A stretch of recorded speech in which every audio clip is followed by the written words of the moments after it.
Quand tu veux. Bonjour, Jacques Pierre. Je réside à Perros-Guirec depuis 1994 et je participe à l'élection avec la liste Demain Perros l'Alternative. Dans cet exposé, je vais vous présenter notre stratégie pour la gestion des déchets. Dans notre programme, nous avons fixé un objectif de zéro déchet pour la commune. La démarche zéro déchet est un mode de consommation visant à produire le moins de déchets possible. Il est évident que le meilleur déchet est celui que l'on ne produit pas. En France, selon l'ADEME, chaque habitant produit plus de 500 kg de déchets par an, quantité qui a doublé en 40 ans. Au niveau de la région Bretagne et du TC, la production de déchets est un peu inférieure. Cependant, la majorité des déchets finissent dans la mer en microparticules. Pour cette mandature avec Lannion-Trégor Communauté, nous allons mettre en place un plan local de prévention des déchets. Tout d'abord, nous organiserons une campagne de sensibilisation. Le zéro déchet ne se limite pas uniquement à trier et recycler les déchets. On évoque souvent, pour le déterminer, la règle des 5 R. Le premier, c'est refuser. On n'achète pas ce dont on n'a pas besoin. C'est aussi un exemple pour le papier avec le logo Stop Pub que l'on peut récupérer à la mairie. C'est réduire notre besoin.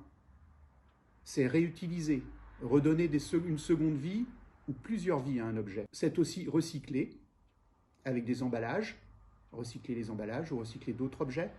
Et enfin, rendre à la terre ou composter. Ceci concerne les déchets organiques. Aujourd'hui, à peu près 30% des déchets sont composés de déchets organiques. Donc dans ce rendre à la terre, nous mettrons en place du compostage, qu'il soit particulier, en incitant les particuliers à utiliser les composteurs, mais aussi du compostage collectif. Un exemple peut être avec les restaurants et des exemples de communes dans lesquelles ça a été réalisé, par exemple à Nantes, où les vélos ont récupéré les différents déchets des restaurateurs pour pouvoir les envoyer dans un composteur collectif. Enfin, suite à cette campagne de sensibilisation, nous insisterons sur la suppression des plastiques et des emballages. Nous accompagnerons des initiatives pour la réutilisation et le réemploi des objets, en particulier les recycleries. Un exemple pour les vélos, etc. Nous pouvons organiser plusieurs recycleries.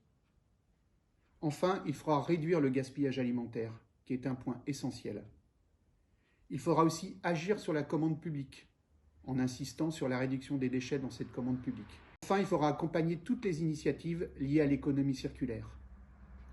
Et enfin, le point essentiel sera de s'inspirer de ce qui est fait dans les autres communes pour la gestion des déchets.